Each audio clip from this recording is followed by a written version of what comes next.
Mikimin thua khalo December kha som nile thum to kha zakwa som kwala kwa ko Indonesia ga buru tui kul tunga play football na phwal pi khat a muslim por khatin tapido hon khat that o he to ki tha na amu khale to pana sok ta tapido por khatin nào mày nào bằng tâm pi hong tha sa ko he cheo he jok pau no ki chi play football na phwala na sem no me khatin lam pi tunga no pi khat anga nga ata ngek sen la toy khat mo ing to muslim te in no pi no kya nga nang obet na hiam achan na hiam tapi do na hiam muslim na hiam chin dong hi to le to no pi no in obet hing tapi do hing ching ya hi banin atang ek sen lai to ani un that o hi chi hi na nga sina atwang mi tan pi om khini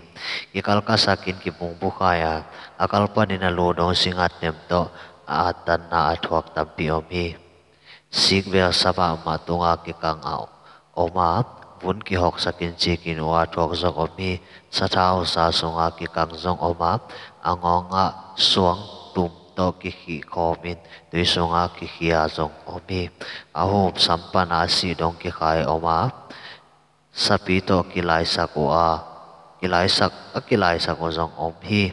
singlam te tunga ki khai lup zong tampi oma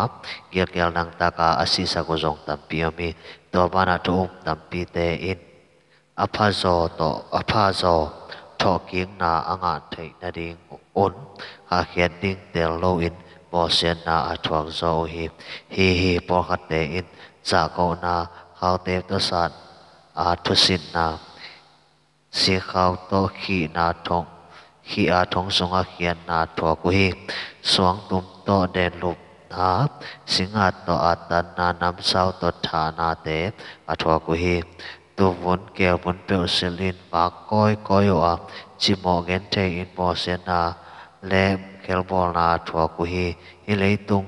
in amau te a ding in akilom ke hi senel kam sung le mol kwam tenga ba koi u a lei hom sung pe wa ateng o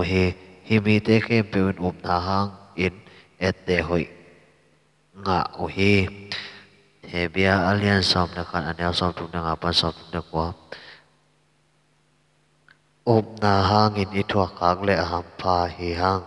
mikimin hi ham pha na nga lowa pasien piak te bek i nga a hi